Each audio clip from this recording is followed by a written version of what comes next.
யுகத்தில் தொடங்கி இன்று இந்த கலியுகம் வரைக்கும் வழிபட்டுட்டு வரும்.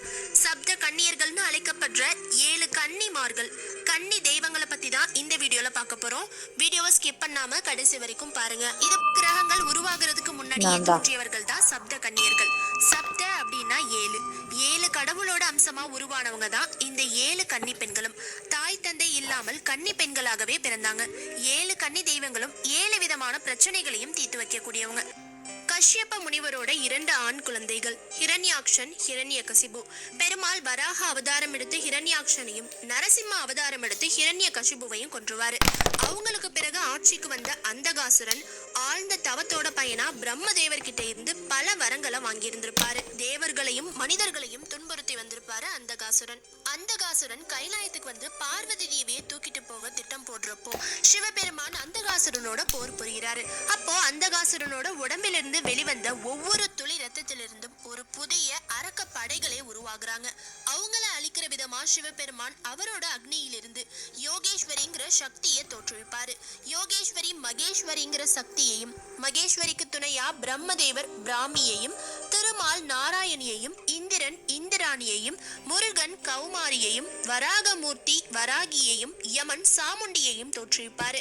கடைசியா சிவபெருமான் அவரோட திரிசூலத்தால உண்மையான அந்தகாசுரனை கொன்றுவாரு. இதுல சும்பன் நிசும்பன் 2 பேரும் பிரம்மதேவர் கிட்ட எங்களோட மரணம் ஒரு பெண்ணாலதான் நடக்கணும், கருவில் உருவாகாத கன்னி பெண்ணாலதான் நடக்கணும்னு பெண்ணை துச்சமா நினைச்சு அப்படி ஒரு வரத்தை கேட்பாங்க.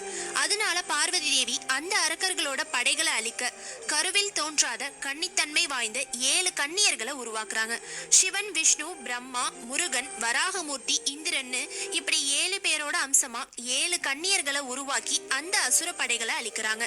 அந்த 7 கன்னியர்களும் சிவபெருமான் ஆசியோட பூலோகம் வந்து வீரபத்ரன் துணையோட மக்களுக்கு அருள் புரிய தொடங்கி இருக்காங்க. இப்போ 7 கன்னியர்களோட பெயர்களையும் அவங்களோட சக்திகளையும் தெரிஞ்சுக்கலாம். முதல் சப்த கன்னியோட பெயர் பிராமி அம்மன்.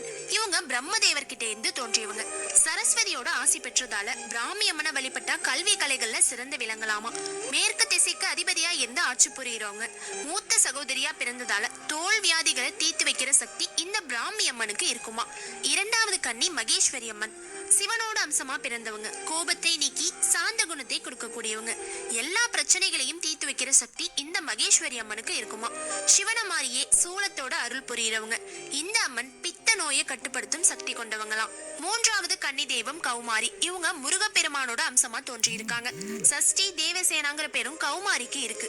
இந்த கௌமாரி அம்மனை வழிபட்டா குழந்தை வரம் கிடைக்குமா. செவ்வாய் தோஷம் இருக்கவங்களும் வீடு மனை பிரச்சனை